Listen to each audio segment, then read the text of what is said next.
Hi, welcome to another podcast of the Apologist Bookshelf. I'm Gary Zacharias. I'm back for a it's a third podcast that I've done on Tim Keller's influential book. It was a New York Times bestseller called The Reason for God, subtitled Belief in an Age of Skepticism. And he's got two books that I know some people get a little confused because it looks like they're covering the same sorts of things. He's got The Reason for God. That's really designed for people who already think probably there's a God and they're just kind of seeking answers to questions regarding God. He's got a book that came out later called Making Sense of God, and that's for people who need to start a few steps back from that and wondering if there's a God. So this one, The Reason for God, I already did a podcast on first chapter, which was there can't be just one true religion. And the second chapter was, why is there so much pain and suffering if there's a good God? And those are huge questions, huge issues. I'm just going to march right on through the book. So this is chapter 3. Christianity is a straitjacket. And if you want to know what he means by that, he has two people that have been, I guess, talking to him or people at his church because they're in New York City. And here's what Keith said. He was an artist. Christians believe they have the absolute truth that everyone else has to believe, or else. That attitude endangers everyone's freedom. Chloe, another young artist, said, yes, a one-truth-fits-all approach is just too confining. The Christians I know don't seem to have the freedom to think for themselves. I believe each individual must determine truth for him or herself. So Keller starts off by asking, is belief in absolute truth the enemy of freedom? He said a lot of people he's met in New York City think it is. Christianity, after all, has some beliefs that they say are correct. They have others they say are heresy. They have some practices are moral and other practices are immoral. It bars from its community people who transgress moral boundaries or doctrinal boundaries. And he said that all seems to contemporary observers to endanger civic freedom. Why? Because it seems to divide people rather than uniting our populace. And it appears to be very culturally narrow because we've got different cultures that have a lot of different perspectives on reality. He said it also seems to enslave or at least infantilize its members, telling them this is what you have to believe, this is what you have to practice. He has a quote from a counselor who was dealing with a woman named Charlene, and she said this about Christianity. There's no room for me in that. That'd be my death. I don't want to live for God. I will not. I want to live for my own sake. And so she believed Christianity would stifle her creativity and her growth. So, true freedom today, that's freedom to create your own meaning and purpose. That's what people believe.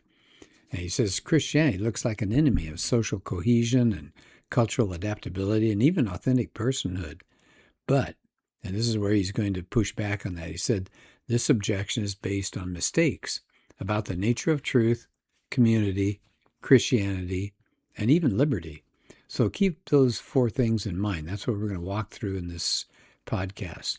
He says, people don't understand the nature of truth, community, Christianity, liberty. So let's start with the first one, truth.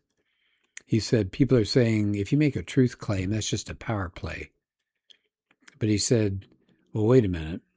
The objection that all truth is a power play falls flat. Why? Because if you say all truth claims are power plays, then you just made a truth claim. So your statement is a power play. So, for example, if you say, if you're like Freud, that all truth claims about religion and God are just psychological projections, then that's your statement too. That's a psychological projection. So he says Foucault, a very well-known philosopher, was taking his truth and pushing it off on others, even as he denied the very category of truth. So I think that's a really good point. Somebody tells you this is the way you have to believe, then they're making truth claims. Truth is unavoidable. No matter where you stand on it, you're claiming that you have the insight, and that's true. Here's a second point. Community can't be completely inclusive. Because he said, yes, it's true, Christianity requires particular beliefs. Now he says, people will argue, well, that's socially divisive. Common moral beliefs are not necessary, people say today. It's a liberal democracy. But he says that's a vast oversimplification. Liberal democracy is based on a list of assumptions. Things like the individual comes before the community rights, there's a division between private and public morality, there's a sanctity of personal choice. But he said all of these beliefs that we have in our liberal democracy, they're foreign to a lot of different cultures.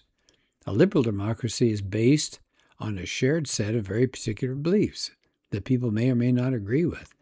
So he said the idea of some kind of totally inclusive community is an illusion. Every human community holds some things in common, and they create boundaries. So he said, here's an example. What if somebody was a board member of a local gay, lesbian, and transgender community? All right, so this person's involved in that group. And then one day, this board member says, I've had a religious experience. Now I believe homosexuality is a sin. Then he keeps persisting in that. Okay, then Keller says, all right, imagine that somebody is part of a group called the Alliance Against Same-Sex Marriage, so probably a conservative group, says this, I discovered my son is gay and I think he has the right to marry his partner. So Keller says, take these two situations. No matter how personally gracious and flexible the members of each group are, eventually the group is going to say, you've got to step off the board. You don't share a common commitment with us. Yeah, I think that's a good point. So there are boundaries. Any community that didn't hold its members accountable for specific beliefs and practices wouldn't really be a community. There'd be no corporate identity. We can't consider a group exclusive just because it has standards. He says, here's a better set of tests. Not like this. Which community that you're going to be part of, which community has beliefs that lead its members to treat persons in other communities with love and respect, to serve them and meet their needs? Which community's beliefs lead it to demonize and attack those who violate their boundaries, rather than treating them with kindness, humility, and winsomeness? So I think that's a really good point. And of course, you know where he's going with that. He's going to say that Christianity actually has beliefs that lead its members to treat others with love and respect. That's what Jesus taught. Let's go to the third point. Christianity is supposed to be a cultural straitjacket. It's taking people from diverse cultures and mashing them into a single mold. It's an enemy of pluralism and multiculturalism. And again, Keller says, wait, in reality, Christianity's been more adaptive and even less destructive of diverse cultures than secularism and other worldviews. He said, just take a look at the pattern of Christian expansion and compare it with other world religions. So, for example, he says, let's take a look at Islam. He said the center and majority of its population is in the place of its origin, the Middle East. In fact, I'm adding something here, but I think somebody said, if you're a Muslim, you say to somebody else, well, the only way you really get something out of the Quran is if you know Arabic. So it's pretty exclusive that way, isn't it? Pretty culturally rigid. And he said, what about the original lands that were the demographic centers for Hinduism, Buddhism, and Confucianism? They've remained so. But he said, take Christianity in contrast. At first, it was dominated by Jews. It was in Jerusalem. Then it was dominated by Hellenists, and it was in the Mediterranean. Then it was received by the barbarians of Northern Europe, and it came to be dominated by Western Europeans and then North Americans. He said, but today, most Christians in the world are in Africa, Latin America, Asia. He said Christianity soon is going to be centered in the southern and eastern hemispheres. He said, here's an example. Within 30 years, Christians are estimated to become 30% of the Chinese population. He says, why does it do so well in these other places? He said, he gives an example here that secularism is anti-supernatural, and individualism, which is part of secularism, I think, is really destructive of local cultures. So he says, for example, when Africans become Christians, their Africanness is converted, completed, and resolved, not replaced with Europeanness or something else. So I think that's a really interesting point. He says also his church, Redeemer, attracts and reaches a really diverse urban congregation. Yeah, I think that's a good point. He says if you read Ephesians chapter 2, it emphasizes racial diversity. Paul claims that the racial diversity of the church is an important witness to the truth of the Christian message. He said, why has Christianity, more than any other major religion of the world, been able to come into and act within so many radically different cultures? He said there's a great deal of freedom in how these absolutes like the Lord's Prayer and the Apostles' Creed, there's a lot of freedom in how these absolutes are expressed and how they take form within a particular culture. He has a historian, Andrew Walls, who says this: cultural diversity was built into the Christian faith. In Acts 15, which declared that the new Gentile Christians didn't have to enter Jewish culture. The converts had to work out a Hellenistic way of being a Christian. So no one owns the Christian faith. There is no Christian culture the way there is an Islamic culture. So that's coming from a historian who's looked at this. So what's he saying? Contrary to popular opinion, Christianity is not a Western religion. It doesn't destroy local cultures. I think that's a good point. He says, instead, Christianity has taken more culturally diverse forms than other faiths. In fact, I'd read somewhere, you can double check me on this, but I'd read somewhere that Christianity is more culturally diverse than any other organization in the world. Take any group, and you'll find Christianity has more people from all over the world. My wife and I took a trip one time to Northern California, and we saw there was a kind of like a restored ghost town there, and it had a church from the 1800s. And even though it's still the United States, I just thought how interesting that if I'd gone into that church, I would have been right at home, because those people would be my brothers and sisters in Christ. And if I go into Africa today, if I go to Asia, if I go any place around the world and stop in and see a Christian church, I'm home.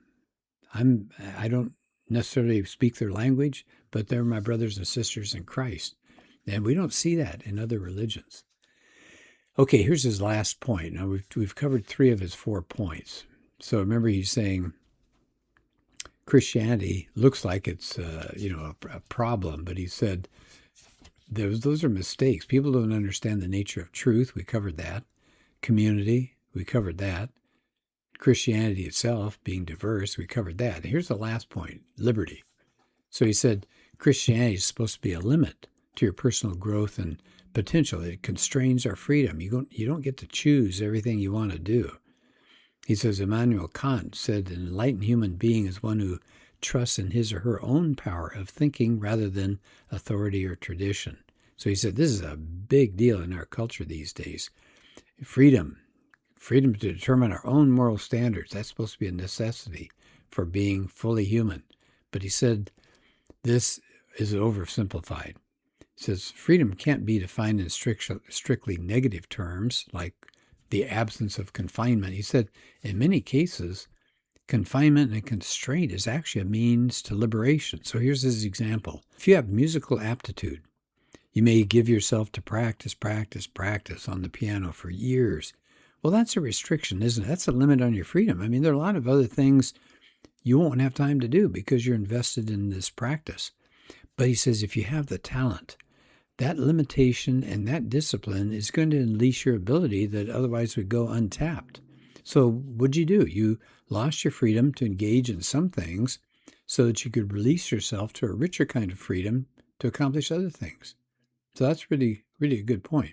So he says discipline and constraints will liberate us when they fit with the reality of our nature and capacities. I mean, that's a good thing. That's kind of like a warning there. So he says, if you're a 125-pound young adult male, don't assume you're going to become an NFL lineman, right? So all the discipline and effort in the world is only going to frustrate you. So he said, you got to fit with the reality, obviously, of your nature and capacities. He says, so in many areas of life, freedom is not so much the absence of restriction as finding the right restrictions, the ones that actually liberate. I think that's terrific. Good point. If we only grow intellectually, vocationally, and physically through restraints, remember he just gave us the example of musical talent. So we grow intellectually. We give up a lot of stuff when we spend time reading, let's say, or taking classes. Same with our vocation. We give up a lot of our free time. We give up a lot of freedom if we want to get good at being a lawyer, a business person, whatever it is. And we grow physically. Well, we give up a lot of freedom for that, don't we? The freedom to eat any kind of food we want or whatever. So he says if we only grow intellectually, vocationally, and physically through good constraints, why would it not also be true for spiritual and moral growth? So he said, instead of insisting on freedom to create spiritual reality, shouldn't we be seeking to discover it and disciplining ourselves to live according to it? So he said that popular concept that we each determine our own morality is really based on the belief that the spiritual realm is nothing at all like the rest of the world. He said, does anybody really believe that? He said one of the most frequent statements that he hears from, he did a lot of Q&A after his talks. People will say, every person has to define right and wrong for him or herself. He said, I always ask that person, is there anyone in the world right now doing things you believe they should stop doing, no matter what they personally believe about the correctness of their behavior? So if somebody says to you, pick out your own idea of right and wrong. He says, yeah, but aren't there people that you say, gee, they really are doing something wrong? And he asks them, doesn't that mean that you do believe there's some kind of moral reality that is there that we don't define, that has to be abided by regardless of what a person feels or thinks? So at the end of the chapter, he said, love is the ultimate freedom, but it's constraining. He says, what's the moral spiritual reality we have to acknowledge to thrive? Well, he says, what's the environment that liberates us if we confine ourselves to it? Love. He says, love is the most liberating freedom loss of all. What does he mean there? Well, one of the principles of love, either for a friend or romantic love, you have to lose independence to attain greater intimacy. So to experience the joy and freedom of love, you give up your personal autonomy. That's a really good point. A love relationship limits your personal options, but it's worth it, isn't it? Human beings are they're at their most free and alive in a relationship of love. But he said, think about that. We only become ourselves in love when we have mutual unselfish service, a mutual loss of independence. And as he ends the chapter, he has a quote from C.S. Lewis on this. Love anything, and your heart will certainly be wrung and possibly broken. If you want to make sure of keeping it intact, you must give your heart to no one, not even to an animal. Wrap it carefully, round with hobbies and little luxuries. Avoid all entanglements. Lock it up safe in the casket or coffin of your selfishness. But in that casket, safe, dark, motionless, airless, it'll change. It will not be broken. It will become unbreakable, impenetrable, irredeemable. The alternative to tragedy, or at least to the risk of tragedy, is damnation. Well, that's a powerful way to end. So his last thought here at the end of the chapter, he says, freedom is not the absence of limitations. It's finding the right ones, those that fit our nature and liberate us. So there's his third chapter. I hope you found that to be useful. This is a really good book, and it doesn't go out of date. Of course, it's an older book now. Let's see, he put that out in 2008. But it's got good sections here. I think you'd get a lot out of it. Easy to read, but it shows the power of his mind. I mean, he's done a lot of research on this material. Well, I appreciate you being part of the podcast here. Thanks, and take care.